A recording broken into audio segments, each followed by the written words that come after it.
New NCERT class 8 का ये first chapter है जिसका नाम है स्वदेश। स्वदेश का मतलब होता है अपना देश। स्व का मतलब होता है अपना देश। वह हृदय नहीं है पत्थर है, वह हृदय नहीं वह पत्थर है, यानी कि वह दिल नहीं है, वह पत्थर है जिसमें स्वदेश का प्यार नहीं, यानी कि अपने देश के लिए प्यार नहीं है, वो क्या है? पत्थर है। ऐसा दिल जिसमें अपने देश के लिए प्यार नहीं है, वो क्या है? पत्थर है। जो जीवित जोश जगा न सके, जो जीवित जोश जगा न सके, उसे जीवन में कुछ सार नहीं। जो क्या कर जो जिंदा रहते हुए भी उसके अंदर क्या नहीं है? जोश नहीं है, उसका मरने के बाद क्या ही सार है।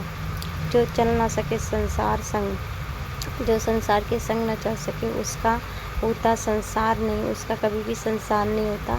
जिसने साहस को छोड़ दिया, जिसने बहादुरी या साहस को छोड़ दिया, वह पहुंच सकेगा पार नहीं, वो कभी भी अपने लक्ष्य को पार, अपने लक्ष्य तक नहीं पहुंच पाएगा। जिसने जाति उद्धर हुआ, जिससे ना जाति उद्धार हुआ, न यानी कि जिससे जाति का कोई उद्धार नहीं होगा उसका उद्धार नहीं, यानी कि उसका भी आगे कुछ डेवलपमेंट नहीं होगा। जो भरा नहीं है भावों से, जिसके अंदर कोई फीलिंग नहीं है, बहती जिसमें रसधारा नहीं, जिसमें कोई भी रसधारा नहीं है, वो हृदय नहीं पत्थर है जिसमें स्वदेश का प्यार नहीं। क्या नहीं है?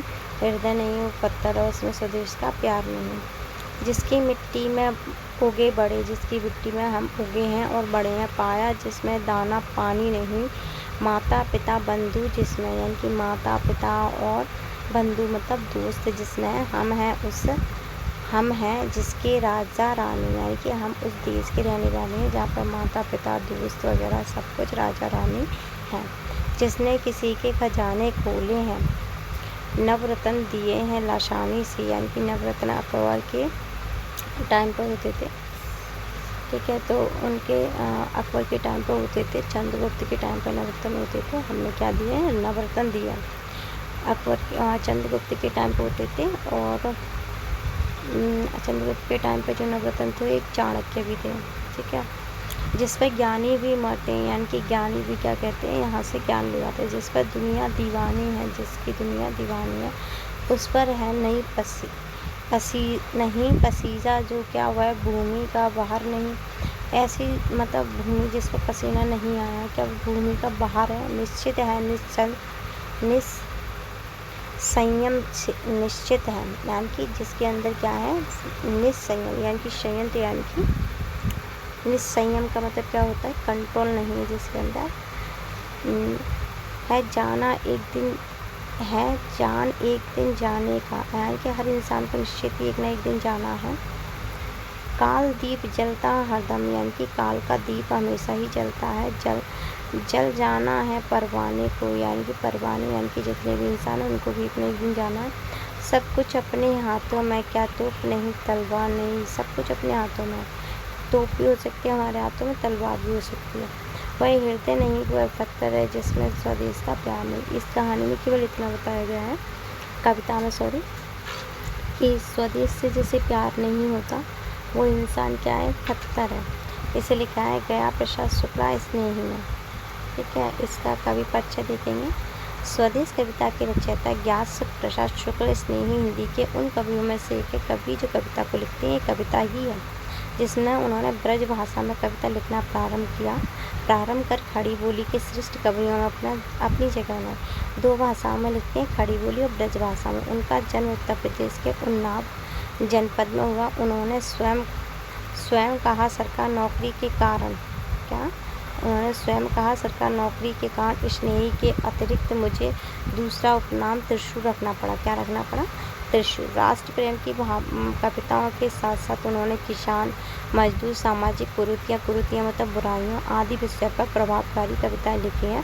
त्रिशूल तरंग, राष्ट्रीय मंत्र, कृषक क्रंदन इनकी उल्लेखनीय रचना क्या कौन सी है? यहाँ से देखेंगे, ये इम्पोर्टेंट पार्ट है। त्रिशूल तरंग, राष्ट्रीय मंत्र और कृषक कुंदन इनकी उल्लेखनीय कविताएं, ये इम्पोर्टेंट है।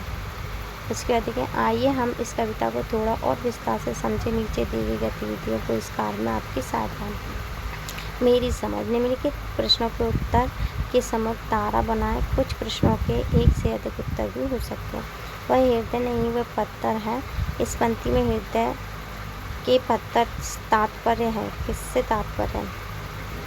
समाज से, संवेदनशीलता से, कठोरता से और संवेदनशीलता से। क्या है इस कहानी में? क्या कह रहा है? वह हृदय नहीं पत्थर है। पत्थर का मीनिंग क्या होगा? संवेदनशीलता।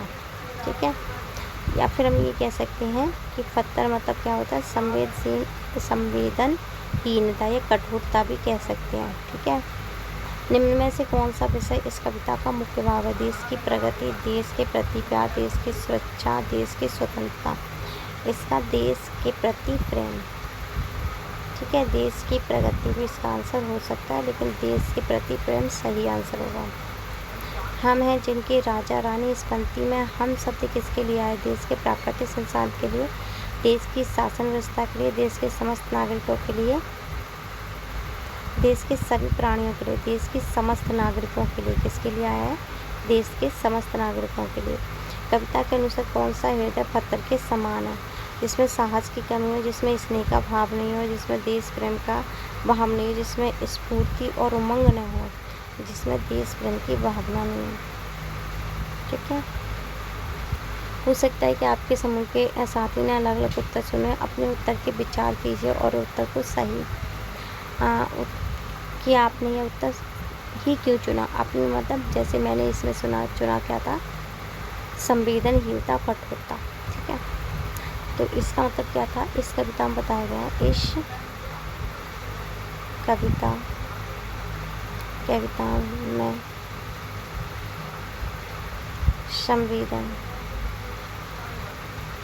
संवेदनहीनता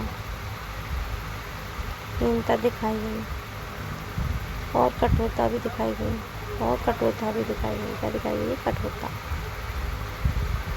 कविता से चुनकर कुछ पंक्ति नीचे स्तंभ 1 में दी गई। इन पंक्तियों के भाव संबंध 2 में दिए गए पंक्तियों को उनका सही अर्थ संबंधों से मिलान कीजिए। जिसमें साहस को छोड़ दिया वह पहुंच सकेगा पार नहीं। इसका क्या होगा? किसी काम को करने का साहस छोड़ दिया वह किसी भी लक्ष्य, इसका ये होगा, वह किसी भी लक्ष्य पे नहीं पहुंच सकता। देखो सही से देखेंगे, जिसने साहस को छोड़ दिया वह पहुंच सकेगा पार नहीं। जिसने किसी कार्य को करने का साहस छोड़ दिया वह किसी लक्ष्य को प्राप्त नहीं कर सकता। जो जीवित जोश जगा न सके उसे जीवन में कुछ सार नहीं।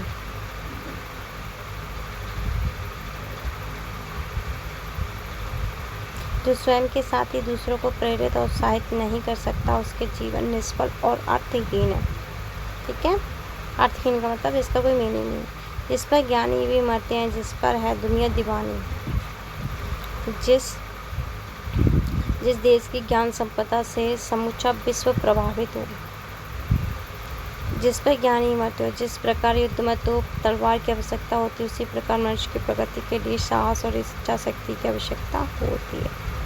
ये है आंसर। ठीक है, कविता से चुनकर कुछ पंक्तियाँ नीचे दी गई हैं, ध्यानपूर्वक पढ़िए और इन पर विचार कीजिए। आपको इनका क्या अर्थ समझ में आया? अपने विचार अपने समूह में साझा कीजिए। निश्चित और निश्चित है जान एक दिन जाने को है, काल दीप जलता हरदम जल जाना है परवाने को। इसका मतलब क्या है? निश्चित ही है कि हमें जितने भी लोग हैं, निश्चय, चाहे हम कितना भी निश्चय कर लें, चाहे कितनी भी चीज़ों को निश्चित कर लें, फिक्स कर लें, लेकिन एक दिन तो सबको जाना है। काल दीप हरदम जलता है और जलना हर इंसान को है, ये लिखना है इसमें। ठीक है, सब कुछ अपने हाथों में, यानी कि कभी कहता है कि कभी कहना चाहता है कि सब कुछ अपने हाथों में, तलवार भी अपने हाथों में है, तोप भी अपने हाथों में है, हृदय वही है। हृदय, अगर हमारा हृदय पत्थर है, क्या है? ऐसा हृदय जो संवेदन विहीन है या जिसका कोई अर्थ नहीं है, जिसमें स्वदेश का प्यार नहीं, मतलब ऐसा दिल जिसमें अपने देश के लिए प्यार नहीं, वो बेकार है। जो भरा नहीं भाव से, जिसके अंदर संवेदनशीलता नहीं है, जिसके अंदर भाव नहीं है, बहती जिसमें रस धारा नहीं, मतलब जिसमें कह रहा है कि बहता, जिसमें कोई फीलिंग ही नहीं है, कोई भावना ही नहीं है, वो दिल नहीं है, वो पत्थर है। जो अपने देश से प्यार नहीं करता वो क्या है? पत्थर के समान है। सोच विचार है। कविता को पुनः ध्यान से पढ़िए, पता लगाइए और लिखिए। हम जिनके राजा रानी, पंक्ति में राजा रानी और किसे और क्यों कहा गया है? पंक्ति में राजा रानी यहाँ के सभी नागरिकों को कहा गया है। और इसलिए कहा गया है क्योंकि सभी लोग राजा रानियों की तरह हमारे देश में रहते हैं। संचार संग चलने से आप क्या समझते हैं? संसार संग चलने से हम समझते हैं कि दुनिया के सभी लोग जैसे चल रहे हैं हमें वैसे ही चलना है। जो व्यक्ति संसार संग नहीं चल पाता, संसार उसको क्यों नहीं हो पाता। जो व्यक्ति संसार के संग नहीं चलता वो अलग महसूस करता है और उसके अलावा वो संसार की सभी चीज़ों से पीछे हो जाता है। उस पर नहीं पसीजा जो क्या हुआ है, भू का भार नहीं, उस पर नहीं पसीजा। इससे कहना चाह रहा है कि जो इंसान अपनी भूमि के लिए नहीं पसीजा, वो उस भूमि पे मतलब एक भूमि पर भार की तरह, यानी कि एक बोझ की तरह है। कभी ये कहना चाहता है। कविता देश प्रेम के लिए बहुत सी बातें आई हैं। आप देश प्रेम से क्या समझते हैं? देश प्रेम से मैं देश प्रेम से यह समझती हूँ कि अपने देश के प्रति अच्छी भावना रखनी चाहिए और जो देश में चल रहा है उसके साथ, और उसके अलावा अपने देश के प्रति देश के लिए अच्छी भावना रखने के साथ साथ हमें देश प्रेम भी होना चाहिए। यह रचना एक आह्वान करती गीत है जो कि हमें देश के लिए प्रेरित करती है, उत्साहित करती है। इस रचना की अन्य विशेषता ढूंढिए और लिखिए। यह रचना एक गीत है जो कि हमें देश प्रेम के बारे में बहुत ज़्यादा प्रेरित करती है और बताती है कि किस तरीके से हमें देश के प्रति अपना प्रेम दिखाना चाहिए। अगर जिस इंसान में देश के लिए कोई भावना नहीं होती या भावनाहीन होता है, और वो इंसान कैसा होता है? अर्थहीन होता है। अनुमान और कल्पना। वो अपने समूह में मिलकर चर्चा कीजिए जिसने की खोजने खोले। अनुमान बताइए कि इस पंक्ति में किस प्रकार के खजाने की बात की गई है। जिसने खजाने खोले, मतलब खजाने खोलने का मतलब क्या है? यहाँ पर बहुत पुरानी सिविलाइजेशन या फिर कहते हैं मानव सभ्यता मिली है। उसमें अनेक प्रकार की चीज़ें मिली हैं। जैसे भीमबेटका में चित्र मिले हैं। हड़प्पा उस टाइम पर बहुत पुरानी है। उस टाइम पे वहाँ पे क्या मिला था हमें? हड़प्पा में एक वाटर रिजर्वोयर मिली थी, यानी कि सरोवर टाइप चीज़ें मिलती, पोखर मिले थे। तो जिसने खजाने खोले, और नालंदा जैसी कहती है हमारे पास यूनिवर्सिटी थी। जिसकी मिट्टी में उगे गड़े, पंक्ति में उगे गड़े किसके लिए और क्यों? यहाँ पर उगे गड़े का मतलब होता है कि इंसान उसी से जन्मा है और उसी में बड़ा हुआ है, उस मिट्टी में। उसे बोला गया। उगे बड़े का मतलब है सिंपल, जन्म लेना और आगे बढ़ना। वह हृदय नहीं पत्थर। पंक्ति में हृदय के लिए पत्थर शब्द का प्रयोग क्यों किया गया? पंक्ति में हृदय के लिए पत्थर शब्द का इसलिए उपयोग किया गया है कि अगर किसी का हृदय पत्थर जैसा है तो वो संवेदनशील संवेदनशील नहीं होगा और अर्थहीन होगा। कल्पना कीजिए पत्थर आपको अपनी कथा बता रहा है, तो आप क्या क्या बातें करेंगे और आप उसे क्या क्या बताएंगे? अगर पत्थर मुझसे बात करेगा तो मैं यही भावना बताऊंगी कि पत्थर कितना कठोर होता है, जिसकी वजह से हम उसे कभी तोड़ नहीं पाते। जब मैं नदी में मैं था तो नदी की धारा मुझे बुलाती थी। देश प्रेम की भावना देश के स्वच्छता से नहीं बल्कि संरक्षण से होती है। अनुभव करके बताइए कि देश के किन किन संसाधनों वस्तुओं को संरक्षण की आवश्यकता है, क्यों? भारत में ज़्यादातर जीव जंतु, पेड़ पौधे, प्रदूषण से बचना और जनसंख्या नियंत्रण जैसी भावनाएं होनी चाहिए, जिससे कि हम बहुत सारे संसाधन को आसानी से बचा सकते हैं। कविता की रचना। जिसकी मिट्टी में उगे गड़े पाया, जिसमें दाना पानी है माता पिता बंधु, जिसमें हम जिसके राजा रानी। इन पंक्तियों के अंतिम शब्दों को ध्यान से देखिए। दाना पानी राजा रानी, इन शब्द की अंतिम ध्वनि एक विशेष तुक मिलाती है। अब नीचे दिए गए पाँच समूह में मिलकर चर्चा कीजिए, उत्तर लिखिए। शब्दों के तुक मिलने से कविता में क्या विशेष प्रभाव आता है? शब्दों के तुक मिलने से कविता में लय आती है और वो प्रभावशाली हो जाती है। कविता को प्रभावशाली बनाने के लिए और क्या क्या प्रयोग कर सकते हैं? कविता को प्रभावशाली बनाने के लिए हम साहित्यिक शब्द का उपयोग कर सकते हैं। उसके अलावा हम तुक वाले शब्द का उपयोग कर सकते हैं। और कविता को हम जितनी छोटी और सही सटीक शब्द से लिखेंगे तो कविता बहुत प्रभावशाली होगी। देश प्रेम से जुड़े अपने विचारों को आधार बनाते हुए कविता को आगे बढ़ाइए। वह हृदय नहीं पत्थर है जिसमें स्वदेश का प्यार नहीं। यहाँ पर अपने मन से लिखनी है 2 या 3 लाइन, जैसे हमें बताया गया है। भाषा की बात में देखेंगे। नीचे दिए गए स्थानों से स्वदेश से जुड़े शब्द अपने समूह में चर्चा करके लिखिए, फिर मित्रों से मिलकर अपनी सूची बनाइए। स्वदेश से जुड़े, जैसे स्वदेश से जुड़े शब्द। तो स्वदेश से क्या है? एक एग्जाम्पल दे देती हूँ अपने देश से।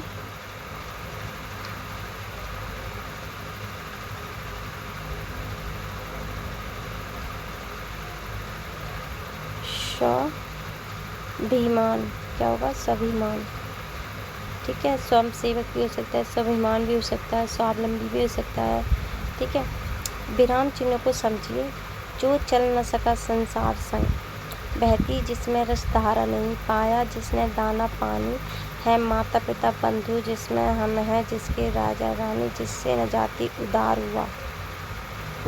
कविता में आई हुई उपयुक्त पंक्तियों को ध्यानपूर्वक पढ़िए। इनमें से कुछ शब्दों के बीच एक चिन्ह लगाएं। इनमें इसे योजक चिन्ह कहते हैं। योजक चिन्ह का होता है जिससे हम दो शब्दों को जोड़ते हैं। योजक चिन्ह दो शब्दों में परस्पर संबंध स्पष्ट करने तथा उन्हें जोड़ने लिखने के लिए प्रयोग किया जाता है। कविता में संदर्भ के अनुसार योजक शब्द के स्थान पर का, की, के और मैं कौन से शब्द जोड़ेंगे इससे अर्थ स्पष्ट हो सके। जो चल न सका संसार के संग, शब्द मित्र, यहाँ से देखेंगे, है जान एक दिन जाने को, काल दीप जलता हरदम। उपयुक्त पंक्ति पर ध्यान दीजिए। इन पंक्तियों में शब्द पहले आया है जिसके कारण कविता में लयबद्धता आई है। यदि का प्रयोग पंक्ति के अंत में किया जाए तो गद्य जैसी लगने लगती है। जैसे जान एक दिन जाने को, काल दीप हरदम जलता।